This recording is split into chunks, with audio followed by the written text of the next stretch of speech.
Well, welcome to Volunteer Corner. We've got somebody pretty close to me that we're going to be interviewing this week. This is Karen Pincombe. Now, Karen, you and I go back so far. It's like 4 decades, pretty well. And Yep. right at the start of the food bank, I can remember in the earliest days, it was you and the fellow who eventually became your husband, Brian, and Jane and I down there, down on 772 Dundas Street, trying to make something of a go of the food bank. And it was right at its beginnings, and it was really something. So you have volunteered at the food bank in many different ways, and I've seen you at all those different venues. But you also, the main thing that I think that you did is shortly after we started, you began a group along with Brian called Arts for All Kids. Hmm. Now, you have been a volunteer at that for as long as I've been pretty well as a volunteer for the food bank. It's pretty amazing. And your original vision of it, I think, just captured a lot of different people, including that original board of the food bank.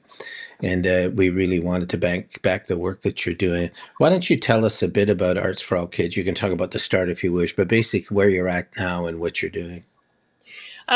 So it was in response to an experience I had as in a summer job, and I had been working with underserved kids in this camp as a music director, and my job was to, in a week's time, take 100 kids who had never been to camp before. We put on a musical, and we did this 4 weeks in a row. So there were 400 children total. But each week, I watched as these kids demonstrated that these opportunities were not in their reach. And it was heartbreaking, actually, and to watch them kind of blossom at camp, but then know that they were going home to no opportunity. So the original idea was to do musical theater, but I knew that that wasn't necessarily practical. So we started just piano lessons, and you and Jane listened, and you particularly challenged me to just do something. So I had just inherited my grandmother's piano, and I didn't know where I was going to put it. So we put it in the basement of the food bank. And we started with 6 little kids, a friend upstairs doing music theater, and me downstairs with 3 little bums on the bench and having a piano lesson. And all of them, interestingly, were new Canadian families. And parents were, one parent in particular, when I asked if she thought her child might want to be interested in this, she started to cry and indicated that they'd come to Canada for reasons of safety, et cetera, but the child was not adjusting well and had not smiled since she landed in Canada. So she started coming on Saturday mornings, and I think about 3 weeks in, the mom came to get her, and she said she smiles all the time now. So she's doing something that she loves. So it started with a very kind of humble idea, just a little idea. And then people started appearing. So the first person to call me, I did not know her. I did not know how she found out what we were doing. And she was a poet. And she said, "I'd like to teach your kids poetry." And I was like, I have no idea how this is going to go, but okay, like somebody wants to give of their creative talent. Well, the kids loved her. And when she would come through the door, and by now in a year, we went from 6 kids to 28 kids. And they would jump up and down and yell, "The poetry lady is here." And she did all kinds of amazing creative things there. My hairdresser came in one day and did their hair because I was telling her that a lot of the kids look like, some of them look like nobody ever brushed their hair. So I was a little nervous when she actually cut some of their hair. But then the next thing happened is somebody came, and again, somebody that I didn't really know, and I'd like to do visual art. And we started having these different arts going on. And then someone said, "Ooh, I'd love to teach drama and then dance." And then, so the next thing we knew, we were offering music, dance, drama, creative writing, and visual art. Hmm. And we started as the Piano Club Kids, and it turned into Arts for All Kids. So we've now been offering this service in under the banner of the food bank for, this is our 36th year. And we only run, it's still a small program. We run only on one night, but we can take up to 65 kids who take 2 different arts lessons each week. So the only caveat to it is they are not allowed to take 2 music. So they can't take piano and guitar or violin and guitar. They have to take one because music is so popular. We provide them with instruments to practice. And then they'll maybe do visual art. Some kids don't want to do the music, so they might do dance and drama. And it's the kids don't audition. They just need to be kids and families who can afford extracurricular activities, and they're not getting anything. And it's a really joyous experience. Every week you come in, and the smiles and the energy of the kids is really amazing. And it's what's kept us going. And we have one very part-time staff member that just happened this year, but everybody else is completely volunteer. And so we've discovered that artists in the community really, really were keen to give back. And not all of them are pros. They are sometimes they're future doctors or lawyers or students or retired teachers, and they just want a place to give back for the passion that they've had their whole life. And for me, it's still about, there were 5 kids in my family. I have no idea how my parents managed to give us the activities that we had. Now, I know I did piano and dance. And so I just look at this, and the parents are exceptionally not just grateful, but they are wonderful to work with. They're constantly asking if there's something actually they can do. They're very respectful of for lack of a better word, the rules that we have in place and what they need to do. So after 36 years, it still just keeps chugging along, and there still seem to be people out there that want to do something like this. Yeah, and I mean, I've been around for a lot of that and watched the remarkable stuff you do. But I remember there was, you used to play percussion for Orchestra London in the years it was there, and this was going on at that time. And a number of those musicians also sought to help Arts for All Kids. They volunteered. I mean, it must have been something for kids that are just looking for the most basic of musical lessons, having somebody from an orchestra come and do Mhm. that just as you do. And I know that lasted for a long period of time, but you've had, just as you said, you've had volunteers from all over the place. You Yep. yourself have been a volunteer in all of that time. Mhm. I think the fact that it has survived so long and has done so well maybe is due to the volunteer spirit just amongst all of those people. I think so. I think it was an unexpected thing. Like, and again, Mhm. the program as it exists now was not at all anything that I imagined. It just kind of grew because people came forward with something to offer, and I said yes. But yeah, they are. We discovered that it's not just about the kids; it is about the volunteers. So I've had students, and I had a couple of particular university students who actually came from another city to come to school. And one day, 2 of them came to me and they said, we kind of volunteered in an arts area in our home city, but we have never volunteered, period, where we feel so fulfilled and also so appreciated and wanted, and we have so much fun with the kids. They stayed with us for their 4 years in school. So there is something about volunteer that is unique and special. And I think that between that experience and meeting the kids, the program has survived. Yeah, it's very interesting though that in all that 36 years, you never asked me to teach anything. So I think you, along with everybody else, just realized that Glenn just has no talent. That's not So, totally true. so it shows you're also quite shrewd, a shrewd observer of talent. But let's talk for a bit about that whole experience, the mixture between that and the food bank. If you were to look at the food bank has three major components. There are the clients that we help, the families, the people that are struggling, also the agencies that help those families. We also supply them. But we also really care about the community. So that's all of it mixed together. And so we try to take part in things that bring that community together. And then the third group is really volunteers. And we have a huge group of volunteers at the food bank, as people know. But I think it didn't start out with that as the focus. The focus was really actually on the clients and Yes. what we were going to do. The volunteer program, though, or a portion of it, was not something that we sought.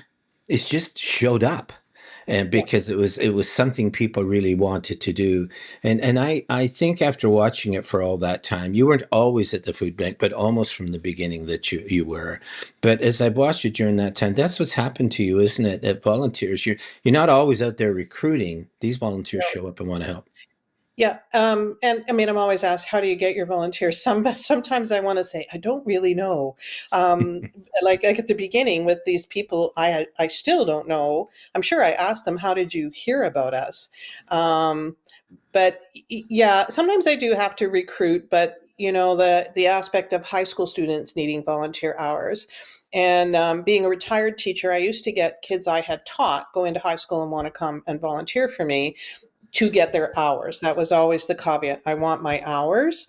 But they would come and they would fulfill almost all their hours by volunteering for 1 year with us, but they would stay. I had one volunteer come in grade 9, and she stopped volunteering when she was in third year university because she was out of town.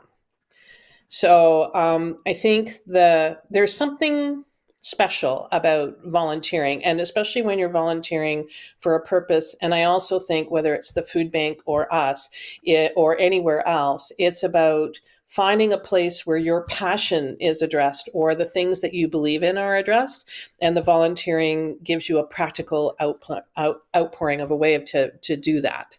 Yeah. So, can I bring up a kind of a difficult subject? You might not want to answer it. I suspect you would, but I've been at the food bank for 4 decades, but 2/3 of that time I was a volunteer. Mhm. Right. And it really mattered to me. And I think that's a lot why the food bank has remained a largely volunteer driven organization. But I was a firefighter during that time, also a member of parliament during that time. So I had, separate sources of income, and I could just volunteer my efforts at the food bank. And that was great. But it's also true that at the food bank, for instance, or even in our Sudan work, and you know some of this, Karen, because you were involved in it, but we had all sorts of musicians volunteer to help us with the various concerts and fundraisers, so on and so forth, that went with Sudan, or just helping us at the food bank doing different things, or helping you with Arts for All Kids. There is a difference, though, I think, between somebody like myself who was a volunteer, who's a firefighter who was volunteering, and a musician that volunteers. I don't know how it's done, but I think being a musician and creating a living for yourself has got to be one of the hardest things to Yes. do. I mean, it's just not easy. And I think there is a feeling out there amongst many that, if you're going to have volunteers help you, you should pay them if that's the case, because anybody in the arts is having a tough time scraping together a living. It's not an easy life.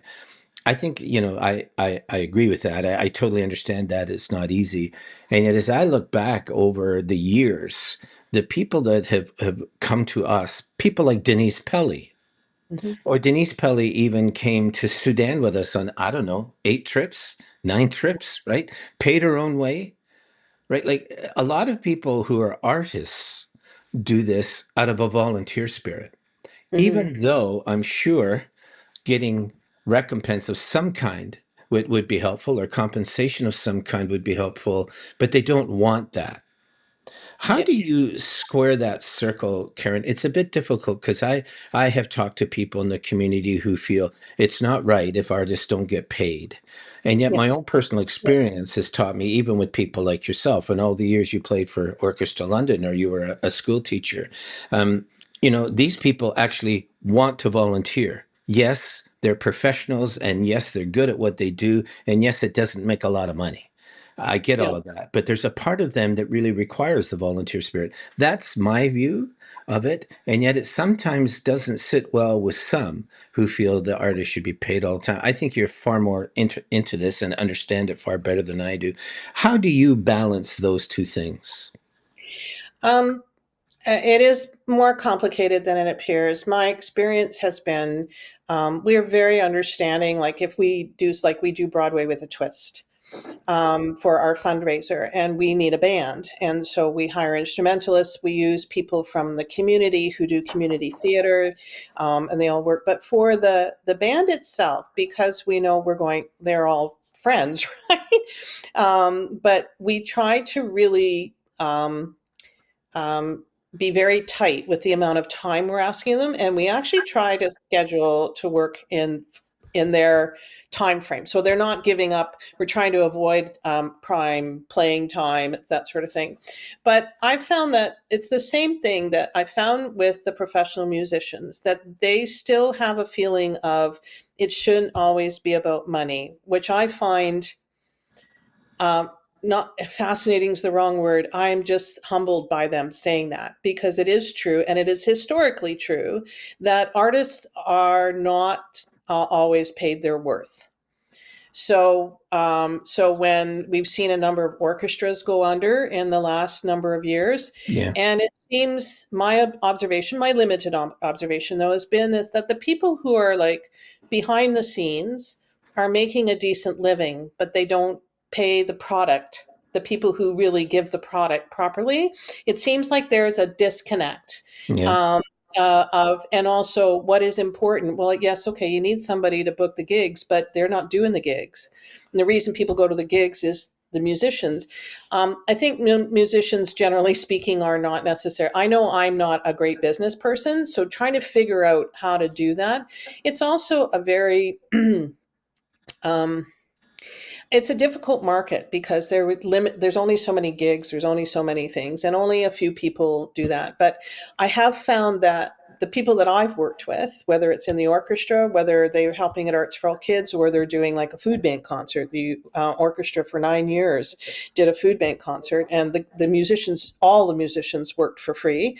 Um, um, but they find meaning in that. And the group of people that helped me with the food bank concert, they were so excited to have an opportunity to volunteer their services and their time. Yeah. um, and I think it's an inherent thing. I also think that if you're an artist, if you're a professional artist, you're partially that because you have a passion for what you do, and you believe in the lifestyle, you believe in the quality of life that it brings. So, I mean, I taught in school. I love my kids, but I really needed to play with the orchestra, to work with people who had studied as long and hard as I had. But I think the phrase that came across to me at one point is somebody said, "You are." I think the word they used was devaluing the artist, and we're Mm. not trying to do that. It's not like saying you're. We're not saying what you do. You're just having fun, and I've heard people say that. I've been told that. Well, you're just having fun. Why aren't you doing this? Why aren't you available for that? And I'd say it's my job, and Yeah. they would say, well, but no, but you're just playing. It's just fun, and that's lots of people have jobs that they like, and it should be better. So I think it's within the whole system of artists, whether they're a musician or a visual artist or a dancer.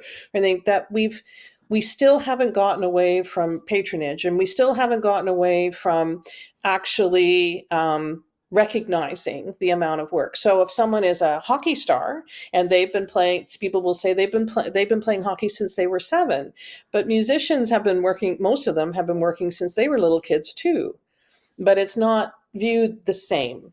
And I I think that they want to be recognized for their worth, but I think they also, in their own hearts, are like, especially with our kids, they're like, we really want these kids to have the experience of the quality of life that we have because we are an artist. That's maybe all over the map, but I think it's a challenge for the future. And I've met some young people who are really working hard to try to find different ways to allow artists to make a decent living, and to change the standard ways that maybe living is made. I don't understand them all. I was at a thing this weekend, and I thought I have to go home and look up like 50 words Yeah. for what they're talking about. But Mhm. they too want to be part of that volunteer spirit. And we are very, for our part, we are very understanding. We know that if somebody says, I'd really like to volunteer for you, but that's a teaching day for me. So that's part of their living. But they will say, but I could take, if you have a kid who needs a one-on-one, I can take one or two of your kids, and they do that for Yeah. free. Yeah. So it's, Well, it's, it's yeah. yeah, I think can I just give you a bit of my experience? You're so far deeper in more understanding in this than I am, Karen. But I have found that uh, artists, you can't really approach artists on a transactional basis alone. I do think that artists are, they need to live and they want to be paid for what their talents are and all the work that they put into it. That's really true, and I get all of that. On the other hand, I have watched so many artists through things that you have done. For instance, the Sudan concerts, or Arts for All Kids, or the food bank concerts, and there something happens to an artist when they're in front of a group of people and they are performing, but Mhm. something happens to them. It's not at that point about a transactional thing between just them and the audience. You paid to come in here and hear me sing, and here I am. For many of them, they come, like I think of Denise coming to Sudan, and she was just overwhelmed by the need of what was going on there for kids. Many of them weren't in school. There was lots of bombings. There was lots of everything else. And so she decided to establish a music camp every time that she went. But the reason why she did that was because it was not transactional. She was transformed by that experience. Yes. She saw an audience that could perhaps use some help if she used her talent to do it. And she wasn't at all looking for money to do that. Yes. So it seems to me that part of the reason, and I could be wrong, because as you have already proved by not asking me, I have no talent as an artist. But the point is that I, as an artist, it's not all about money for me. It's about the human spirit. It's about people that are despondent, or people that are in love, or whatever it is. And I found a way through my guitar, my piano, or my voice, my violin, whatever. I found a way of communicating that and bringing that to light. But they Yeah. also do that with the human spirit that's fighting through adverse circumstances and trying to go, and it transforms these artists. I have watched that in real time for 4 decades, thanks to you and Brian. But I think my sense is that's really true, but not being an artist, I'm not sure it is. But I sense that they are changed by the very thing that they are singing for. Am I way off there? No, no, I don't think so. It happens even just in a general experience.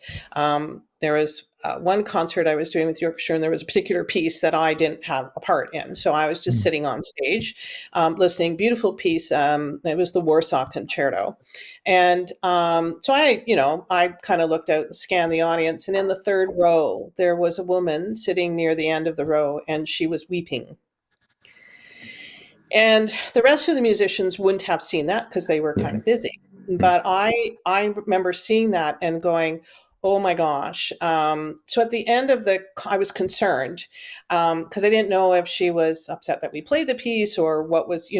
So I went Mhm. down from the stage to find her before she left the auditorium, and just came up and I said, "I just wanted to make sure you're okay because I noticed that your response, I hope we didn't do anything to upset you."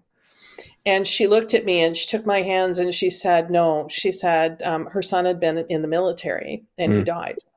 And she said, I felt for the first time as the music played that somebody understood how I feel. It's still making me teary when she said that. Mm. And I said, I am so glad I came to talk to you. She goes, no, she said, the orchestra has me as a patron for life. Yeah. And as a teacher, that was a pillar of my own philosophy, is like saying to the kids, you want to communicate. You want to know what the words mean if you're singing. If you're an instrumentalist, what is the story we're trying to tell without words? Yeah. Um, and I think as visual artists or dancers, I've seen some just so amazing dance performances. So I think it's the idea of communication, but I think artists stay in what they're doing and they volunteer because of the transformative nature of what they do. Yeah. And I think part of the reason that the food bank has brought Arts for All Kids under the food bank's umbrella is because it was part of the original stem of the umbrella. You folks were there pretty well right at the beginning, right? Uh, Yes. we look at it and go, this is something we really feel is valuable for the community, yes, and for those volunteers, yes. But there's lots of kids out there that are not going to get that chance to break into song and learn anything about it, or Yeah. art, or anything else. I really think that is something that has really driven me about Arts for All Kids, to think that there could be kids out there who, because of poverty, and I've seen poverty wreck families, wreck lives, wreck jobs, wreck health. You know, Yeah. I seen it do it, but when it wrecks the spirit in the child because they have this urge but can't take it to whatever that next stage is, that is heartbreaking. So that's why the food bank has brought it in underneath the food bank. And Mhm. I just want people to know that when it came time when we did that, you know, our mandate wasn't really so much to do that. Our mandate was to feed the poor. But we believed so much in what you were doing and what Brian was doing that I went down to Ottawa and we talked to folks from Ottawa and said we want to stretch that mandate that the food bank has to encompass Arts for All Kids and what we're doing. And their view of it is it's a way that you're fighting poverty. And I Mhm. thought about that, and I said, exactly. I mean, they said it better than I could have. But that's right. What you know, if a kid is growing in poor circumstances or in tight circumstances, it's really hard to find where your next food is going to come from or where a roof over your head or whatever. The very fact that music is there for you and can be supportive as you go through that experience, I really think that's important. And I will give the credit to the government. They gave us that stretch of the mandate, no problem. It wasn't an issue because they saw that, they understood that instinctively with Yeah. us, without us saying it.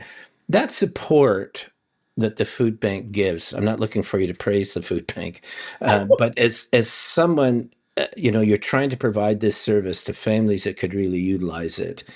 I think it would be helpful, I think, to have an organization that puts its arms around you and says, look, we don't have these abilities that you do, but we do have a mandate that is broad and it Yes. includes the kind of work that you do. How have you felt about that partnership between Arts for All Kids and the food bank over the decades?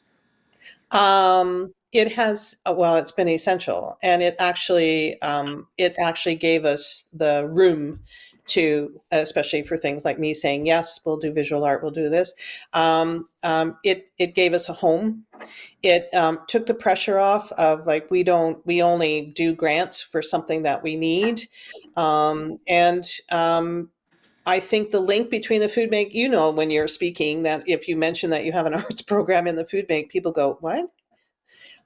It appears to be an unusual partnership, and yet it's not. Yeah, Because and the kids are coming, and they may be having trouble. Parents may be having trouble putting food on the table, but that right from the beginning was part of our idea. Was if we give them these lessons, then maybe the kids themselves will one. It'll increase their own sense of worth because they are getting extra lessons. yeah, Teachers are working like crazy with the kids. Arts teachers work very hard, but we can be there to provide that extracurricular experience. But it also means maybe for kids, and we have seen this happen, instead of finding something to get in trouble with, so we'll go hang out on the street corner and maybe vandalize this building. It's like, hey mhm, guys, come on over, bring your guitar, let's jam. Or they sing, or they go up in their room and they put music on and they do a dance or they draw. It's to give them alternatives. It's to give them a sense yeah, of self worth. But I actually think the most important thing is we are encouraging the use of imagination. If you don't have imagination and you're able to exercise creativity to problem solve, yeah, then the chances of you coming out of perhaps a poverty cycle is basically yeah, non-existent. yeah, And, yeah, and if it brings them joy, all the better. yeah. Well, Karen, I think you know our time is up, but I have two things that I did want to say. One was we, you know, the partnership between the food bank and yourselves, I don't really see as a partnership at all. I see it as is just an ingrained part of the food bank itself. So the first thing I'd like to say is that this is not us as a food bank looking at another group and saying, well, we'll bring them in and we'll try to bring some support or we'll try to do whatever. This is us as a food bank realizing, you know, what we basically do is give people food. And Mhm. that's our operation. There are other groups out there that do far more than we do as far as a whole bunch of different things that they help people with. But this allows us to, if you remember, we've had food drives for years that are just targeted to kids and kids Yes. in poverty. This allows us to take it a stretch farther than that. It allows us as a food bank to feel that we're moving beyond just the food issue and dealing with family issues or arts issues or whatever. That's the first thing. And the second thing is, where would we be without the public?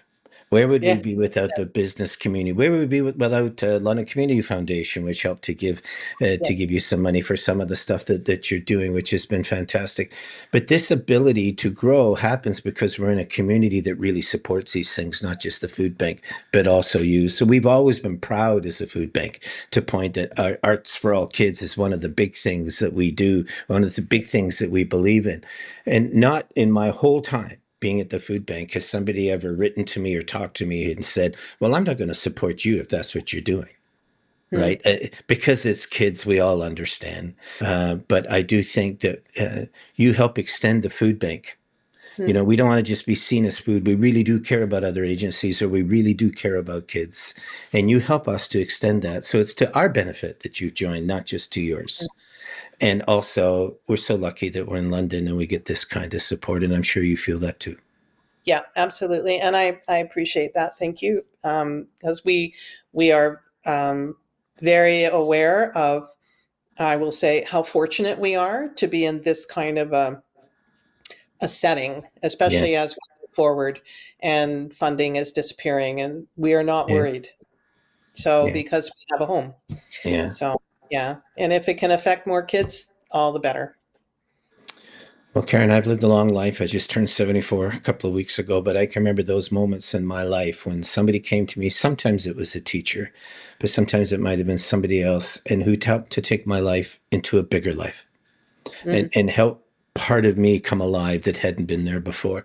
I think you must look back on your career, not just as a teacher, but also at Arts for All Kids. I presume you have done that for so many kids that you'll never know about. I know you hear about them because sometimes you'll see them later on and they come back to you.